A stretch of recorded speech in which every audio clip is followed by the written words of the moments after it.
नमस्कार। ज्योतिष शास्त्र में श्रद्धा और विश्वास रखने वाले सभी जातकों का पारलौकिक जगत चैनल में बहुत बहुत स्वागत है। आज के इस वीडियो में हम बात करेंगे सिंह राशि के जातकों की कुंडली में अगस्त 2022 में बनने वाली गज केसरी राजयोगों के बारे में, जो अलग अलग डेट्स पर बनेंगे। मैं आपको ये भी बताऊंगा कि ये राजयोग आपकी कुंडली में किन किन डेट्स पर और किन किन भावों में बन रहा है, ताकि आप उसी के अनुसार अपनी प्लानिंग कर सकें। गज केसरी राजयोग देवगुरु बृहस्पति और चंद्रमा की युति या दृष्टि संबंध से बनने वाला अत्यंत श्रेष्ठ राजयोग है, जो किसी भी जातक की जन्म कुंडली में बन जाए तो उसे धन संपदा, संतान सुख, स्त्री सुख, माता पिता भाई बहनों का सुख, मान सम्मान, यश, कीर्ति, ये सब जीवन भर मिलता रहता है। ये राजयोग हर व्यक्ति की गोचर कुंडली में हर महीने कुछ विशेष तिथियों पर बनता है, लेकिन आपको इसकी जानकारी नहीं हो पाती, इसलिए आप इसका लाभ नहीं ले पाते। बहुत से दर्शकों ने ये जानना चाहा है कि इतने अल्प समय के लिए ये राजयोग बन रहा है तो इससे क्या होगा, मात्र 2.25 दिन में क्या होगा। तो आप ये बात अच्छे से समझ लें कि जीवन की दशा और दिशा बदलने के लिए 2 घंटे भी बहुत होते हैं। 2.25 दिन तो पर्याप्त समय है। और आपने देखा भी होगा, जीवन में बहुत सी घटनाएं अचानक से घटती हैं। कभी अचानक से बहुत कुछ प्राप्त हो जाता है और कभी अचानक से बहुत कुछ चला भी जाता है। किसी भी राजयोग का लाभ तो 2 दिन क्या 2 घंटे में मिल जाता है, अगर आपकी जन्म कुंडली में राजयोग बनाने वाला ग्रह मजबूत स्थिति में हो या आपके जीवन में उस ग्रह की महादशा या अंतर्दशा चल रही हो। ये राजयोग इतना श्रेष्ठ होता है कि इस राजयोग के दौरान किसी भी शुभ कार्य की शुरुआत की जाए, जैसे आपको कोई प्रॉपर्टी खरीदनी हो, शेयर या गोल्ड में निवेश करना हो, मकान बनवाना हो, वाहन खरीदना हो, किसी जॉब के लिए अप्लाई करना हो, किसी सरकारी योजना से लाभ लेने के लिए आवेदन करना हो, शादी ब्याह के रिश्ते तय करने हो, विदेश जाना हो, नए व्यापार व्यवसाय की शुरुआत करनी हो, यात्रा देशाटन पर जाना हो, कोई धार्मिक या मांगलिक कार्यक्रम करना हो, या इस तरह का कोई अन्य शुभ कार्य, अगर इस राजयोग के दौरान उस कार्य की शुरुआत की जाए तो उसमें सफलता और लाभ के प्रबल योग बनते हैं। यहाँ एक बात मैं और आपको समझाना चाहूँगा, अच्छे समय का इंतज़ार करने से बेहतर है वर्तमान को ही अच्छा बना लिया जाए। साथ ही जब आपके जीवन में शुभ समय आए, शुभ योग बने, तो उसका पूरा लाभ लिया जाए। इसी उद्देश्य से ये वीडियो अपलोड कर रहा हूँ, ताकि आपको शुभ समय की, शुभ मुहूर्त की जानकारी हो सके और आप शुभ समय पर शुभ कार्यों की शुरुआत करें, उसका पूरा लाभ उठाएं। तो चलिए वीडियो शुरू करते हैं। ये विश्लेषण आपकी चंद्र राशि के आधार पर किया जा रहा है और वीडियो के अंत में मैं आपको देवगुरु बृहस्पति के उपाय भी बताऊंगा। तो ये है सिंह राशि के जातकों की कुंडली। देवगुरु बृहस्पति का गोचर कुंडली के अष्टम भाव में हो रहा है। अब यहाँ पर अष्टम भाव में गजकेसरी राजयोग तो नहीं बनेगा, लेकिन देवगुरु यहाँ पर विपरीत राजयोग बना रहे हैं। विपरीत राजयोग तब बनता है जब कुंडली के छठे, 8वें और 12वें भाव का स्वामी छठे, 8वें और 12वें भाव में गोचर करे। तो देवगुरु अष्टम भाव के स्वामी होकर अष्टम में गोचर कर रहे हैं, तो विपरीत राजयोग बन गया। अब देवगुरु की दृष्टि चंद्रमा पर निश्चित रूप से पड़ेगी। जब चंद्रमा वृश्चिक राशि में गोचर करेंगे, मीन राशि में गोचर करेंगे, कर्क राशि में गोचर करेंगे, कन्या या मकर कन्या राशि में गोचर करेंगे, तो देवगुरु की दृष्टि चंद्रमा पर पड़ेगी, तो उसका प्रभाव तो पड़ेगा। इसलिए चंद्रमा पर यानी आपके मन पर पड़ने वाले प्रभावों का विश्लेषण करेंगे। पहले बात कर लेते हैं देवगुरु अष्टम भाव में क्या प्रभाव डालेंगे। अष्टम भाव आकस्मिक घटनाओं का है। देवगुरु धन के कारक हैं और विपरीत राजयोग बना रहे हैं, तो अचानक से धन प्राप्ति के प्रबल योग बनेंगे। शेयर से, लॉटरी से, इंश्योरेंस से, ससुराल पक्ष से धन की प्राप्ति हो सकती है। दूसरी बात, अष्टम भाव जो होता है वो अध्यात्म, ज्योतिष, अतीन्द्रिय ज्ञान, गुप्त विद्याओं का, अकल्ट साइंस का और रिसर्च का होता है। तो आपकी रुचि तंत्र मंत्र, ज्योतिष, अध्यात्म में बढ़ेगी। आप रिसर्च के क्षेत्र में कुछ नया कर सकते हैं। और अष्टम भाव में ये देवगुरु के राजयोग बनाने से, और एक और महत्वपूर्ण बात है कि देवगुरु वक्री अवस्था में इस समय है, तो आपको दैवी सपोर्ट भी देंगे। कोई मुसीबत अगर आएगी तो वो अपने ऊपर ले करके और आपको बिल्कुल सुरक्षित बाहर निकाल लाएंगे। अब देवगुरु की दृष्टियाँ जो है उसकी बात अगर हम करें तो देवगुरु की दृष्टि कुंडली के चौथे भाव पर पड़ेगी। डेट आप नोट कीजिए, 6 अगस्त 2022 12:06 पर। चंद्रमा का गोचर वृश्चिक राशि में होगा। चंद्रमा कुंडली के चतुर्थ भाव में गोचर करेंगे और देवगुरु की दृष्टि चंद्रमा पर पड़ेगी। हालांकि गजकेसरी राजयोग नहीं बनेगा, लेकिन चंद्रमा पर देवगुरु की दृष्टि पड़ने का प्रभाव ये होगा कि आपके जीवन में भौतिक सुखों की वृद्धि होगी। भौतिक सुखों में क्या आता है? ज़मीन, जायदाद, प्रॉपर्टी, वाहन, मकान, ये सारी चीज़ें भौतिक सुखों के अंतर्गत आती हैं। साथ ही साथ भौतिक सुखों के साथ साथ मानसिक और आत्मिक सुखों में भी वृद्धि होगी। देखिए, चंद्रमा आपका मन है। चंद्रमा हमारी इच्छाओं को, हमारी कामनाओं को, हमारे सपनों को रिप्रेजेंट करता है। अब आपकी कोई पुरानी इच्छा थी, कोई प्रॉपर्टी खरीदने का मन बना रहे थे लेकिन बात नहीं बन रही थी, डील फाइनल नहीं हो पा रही थी, तो देवगुरु की दृष्टि चंद्रमा पर पड़ने से आपकी वो मनोकामना पूरी होगी। आप वो प्रॉपर्टी खरीद सकते हैं और उससे आपको लाभ होगा। आप मकान बनाने की शुरुआत कर सकते हैं। प्रॉपर्टी बेचना चाहते हैं तो उसके लिए भी सही समय है। वाहन खरीद सकते हैं। आपके घर परिवार में कोई मांगलिक आयोजन हो सकता है। माता के स्वास्थ्य में सुधार होना शुरू हो जाएगा। और सुखों से तात्पर्य केवल भौतिक नहीं बल्कि मानसिक सुख भी होता है। आपके पास बहुत सारी संपत्ति है लेकिन घर में कलह बनी हुई है, मानसिक रूप से आप अशांत हैं, तो चंद्रमा आपके मन को स्थिरता देंगे। देवगुरु आपके ज्ञान, बुद्धि, विवेक को जागृत करेंगे। आप शांत मन से बैठ करके पारिवारिक तनाव को दूर कर लेंगे। कार्यस्थल पर कोई समस्या थी वो भी दूर होगा। तो अपने पारिवारिक जीवन में, कार्यस्थल पर, नौकरी में, व्यापार व्यवसाय में किसी तरह की कोई समस्या थी, उससे बाहर निकलने का मार्ग तलाश कर लेंगे। कोई गुप्त शत्रु आपके विरुद्ध कोई षड्यंत्र कर रहा था तो आप उसकी पहचान कर लेंगे और उसके षड्यंत्र को विफल कर देंगे। किसी तरह की कोई शारीरिक समस्या थी, रोग था, कष्ट था, वो भी दूर होगा। और संयुक्त परिवार में रहना आप पसंद करेंगे। अपने ज्ञान, बुद्धि, विवेक से परिवार के सदस्यों को एक सूत्र में बांध कर चलेंगे और परिवार में आपकी स्थिति बहुत महत्वपूर्ण होगी। भाई बहनों, चाचा ताऊ का सहयोग मिलेगा। घर में कोई पारिवारिक विवाद है समाप्त होगा और सुख, शांति, सौहार्द का वातावरण बनेगा। माता का स्नेह प्राप्त होगा। अब यहाँ पर चंद्रमा चतुर्थ भाव में गोचर कर रहे हैं। चंद्रमा की दृष्टि की बात करें तो वो दशम भाव पर पड़ेगी। दशम भाव से जॉब, कैरियर, प्रोफेशन का विचार किया जाता है और इसके स्वामी शुक्र हैं जो कि विदेश भाव में गोचर पड़ रहे हैं।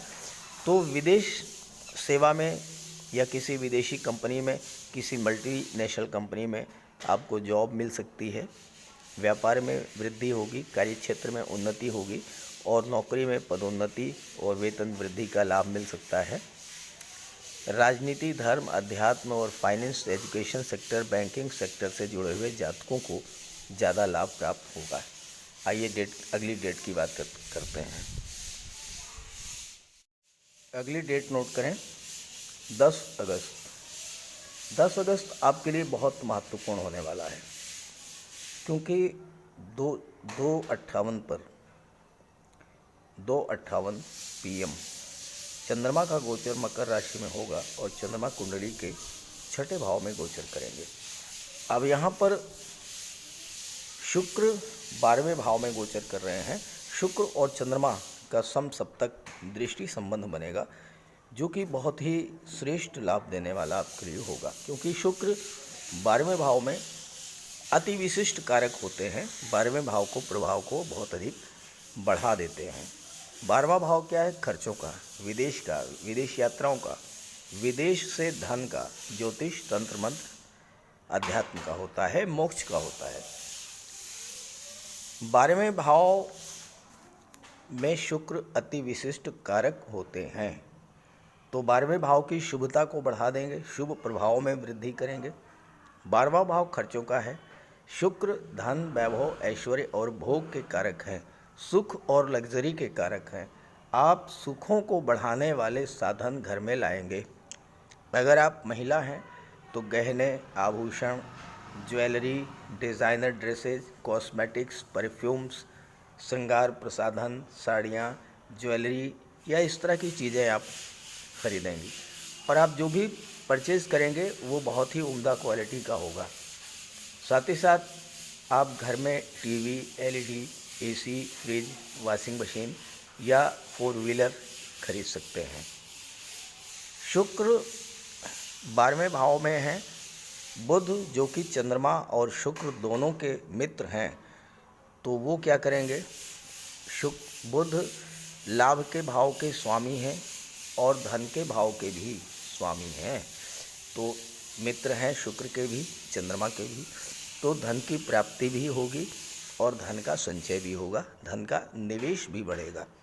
शेयर मार्केट में आप निवेश कर सकते हैं, क्योंकि बुध शेयर के कारक होते हैं, लेकिन शेयर मार्केट में निवेश करने से पहले आप किसी एक्सपर्ट से राय जरूर ले लेंगे। अब यहाँ पर चंद्रमा छठे भाव में गोचर कर रहे हैं। छठा भाव कर्ज का होता है और शुक्र धन, वैभव, ऐश्वर्य के कारक हैं। शुक्र की दृष्टि पड़ेगी तो आपको इतना धन प्राप्त होगा कि आपका कर्ज उतर जाएगा और आप किसी अच्छे कार्य के लिए, चूँकि शुक्र 12वें भाव में है, विदेश यात्राएं आपको खूब कराएंगे, विदेश से धन दिलाएंगे, विदेश में आपको सेटल करा देंगे, और शुक्र विदेशी कंपनी में, किसी मल्टीनेशनल कंपनी में शुक्र के प्रभाव से आपको नौकरी भी मिल सकती है। चंद्रमा की दृष्टि विदेश भाव पर पड़ रही है। 12वां भाव धर्म, अध्यात्म, ज्योतिष और मोक्ष का होता है, तो आपका मन धर्म, अध्यात्म में लगेगा, ईश्वर में आस्था बढ़ेगी, और जितना ही आप धर्म कर्म के कार्य करेंगे उतना ही आपको लाभ होगा। आपके घर में कोई मांगलिक कार्यक्रम हो सकता है, शादी ब्याह, उसके रिश्ते तय हो सकते हैं। लोन के लिए अगर आप अप्लाई कर देंगे, 10 अगस्त को लोन लेना चाहते हैं तो आपको मिल जाएगा। कोर्ट कचहरी के कोई मैटर हैं उसमें आपको विजय मिलेगी। और साथ ही साथ छठा भाव कॉम्पिटिशन्स का होता है, तो अगर आप किसी कॉम्पिटिटिव एग्ज़ाम में अपीयर हो रहे हैं तो वहाँ भी आपको सफलता मिलेगी। देखिए, गज केसरी राजयोग भले न बने, लेकिन जो डेट्स मैं बता रहा हूँ, इन डेट्स पर आपके मन पर देवगुरु का प्रभाव रहेगा, तो आप जो भी कार्य करेंगे, जो भी डिसीजन लेंगे, उसमें आपको सफलता निश्चित रूप से मिलेगी। अगली डेट है 14 अगस्त। प्रातःकाल 4:15 पर चंद्रमा का गोचर मीन राशि में होगा और चंद्रमा कुंडली के अष्टम भाव में गोचर करेंगे। देवगुरु और चंद्रमा की युति बनेगी, और यहाँ पर देवगुरु और चंद्रमा की युति बनने का वही प्रभाव होगा जो कि मैंने शुरू में आपको बताया है, उस प्रभाव में और भी अधिक वृद्धि होगी। इसके बाद अगली डेट है 28 अगस्त को चंद्रमा का गोचर कर्क राशि में होगा। समय है नहीं 28/8 नहीं 24/8 को चंद्रमा का गोचर कर्क राशि में होगा प्रातः 6:56 पर। और चंद्रमा कुंडली के 12वें भाव में गोचर करेंगे। देवगुरु की दृष्टि पड़ेगी चंद्रमा पर। और यहाँ पर क्या होगा कि धर्म, अध्यात्म और मोक्ष का होता है 12वां भाव। आपकी धार्मिक प्रवृत्ति में वृद्धि होगी। आपके घर में कोई धार्मिक आयोजन होगा। आप यात्रा देशाटन के लिए जाना चाहते थे तो वहाँ आप जा सकते हैं। और जितना ही अधिक कोई धार्मिक कार्यक्रम करेंगे, आप दान पुण्य करेंगे, गरीबों की सेवा करेंगे, गरीबों की मदद करेंगे, उतना ही ज़्यादा आपको इससे लाभ होगा। और इसके बाद अगली डेट है 28 अगस्त। 28 अगस्त प्रातः 4:15। महत्वपूर्ण बात यह है कि इस दिन चंद्रमा का गोचर शुक्ल पक्ष में होगा और चंद्रमा कुंडली के धन भाव में गोचर करेंगे और देवगुरु की पंचम दृष्टि चंद्रमा पर पड़ेगी। सेकंड हाउस क्या होता है? सेकंड हाउस से धन के संचय, धन के निवेश का विचार किया जाता है। परिवार और वाणी का विचार किया जाता है। देवगुरु धन के कारक हैं, ज्ञान बुद्धि विवेक के कारक हैं। चंद्रमा हमारा मन है, तो आपका मन स्वाभाविक रूप से धन संचय की ओर प्रवृत्त होगा। अनावश्यक खर्चों में आप कटौती करेंगे और धन का संचय करेंगे। निवेश के लिए ये समय अत्यंत उपयुक्त है। गोल्ड में, शेयर में आप निवेश कर सकते हैं। अगर आप महिला हैं तो आप ज्वेलरी, आभूषण, ऑर्नामेंट्स, गोल्ड, सिल्वर में निवेश कर सकती हैं। और साथ ही साथ इस राजयोग के बनने पर, हालांकि राजयोग नहीं बनेगा लेकिन चंद्रमा पर दृष्टि पड़ेगी, आप किसी निवेश की शुरुआत कर सकते हैं। जैसे म्यूचुअल फंड में SIP की आप शुरुआत कर सकते हैं, किसी प्रॉपर्टी का सौदा कर सकते हैं, महिलाएं अपने लिए ज्वेलरी खरीद सकती हैं और परिवार के सुख सुविधा के साधन भी क्रय करेंगे। सेकंड हाउस वाणी और परिवार का होता है, तो आपकी वाणी में ज्ञान होगा, विवेक बुद्धि जागृत होगी।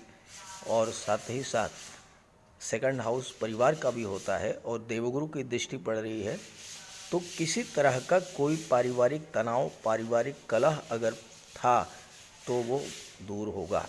उसे दूर करने के लिए आप मिल बैठ कर के प्रयास करेंगे तो आपको सफलता मिलेगी। तो इस तरह से मैंने सिंह राशि के जातकों की कुंडली में अगस्त 2022 में कब कब देवगुरु की दृष्टि चंद्रमा पर पड़ेगी या शुक्र की दृष्टि चंद्रमा पर पड़ेगी, इसका विश्लेषण किया है। इन डेट्स पर आप कोई किसी शुभ कार्य की शुरुआत करके देखें, आप उसका रिज़ल्ट देखें, आपको बहुत अच्छा लाभ मिलेगा। और फिर आप कमेंट करके ज़रूर बताइएगा और साथ ही साथ देवगुरु का उपाय भी कीजिएगा। तो बात करते हैं देवगुरु के उपायों पर।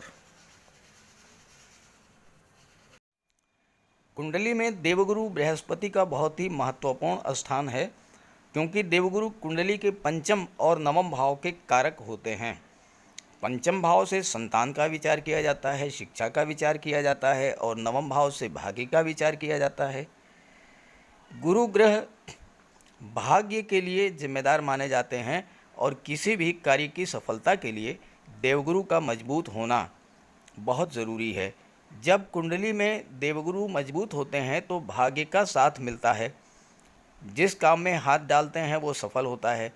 विवाह समय से होता है, शिक्षा अच्छी मिलती है, गुरु की कृपा रहती है, धन की प्राप्ति होती है।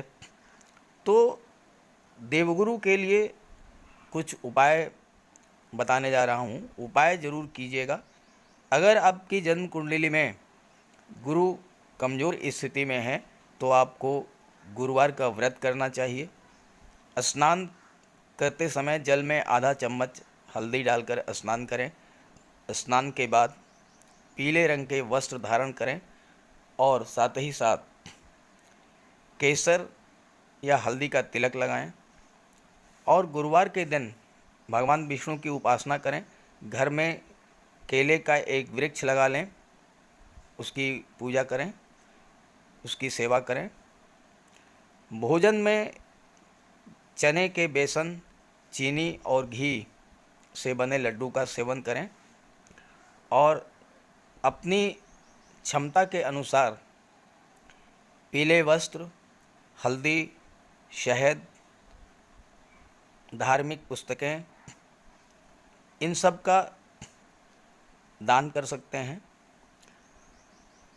अगर गुरु ग्रह कमज़ोर है तो पुखराज धारण करें, लेकिन इसके लिए किसी योग्य ज्योतिषी की सलाह ले लें।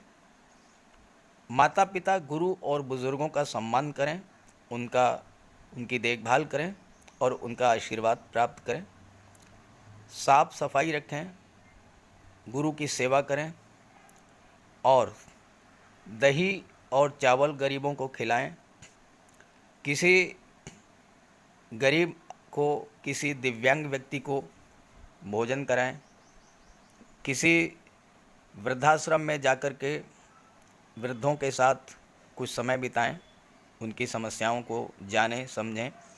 कोई ज़रूरी नहीं है कि आप धन से ही सहायता करें, तन और मन से भी आप मदद कर सकते हैं दूसरों की, और ऐसा करने से देवगुरु अत्यंत प्रसन्न होते हैं। और जब देवगुरु बलवान होंगे तो आपको पूरा लाभ मिलेंगे। तो ये उपाय करके देखिएगा, लाभ होगा।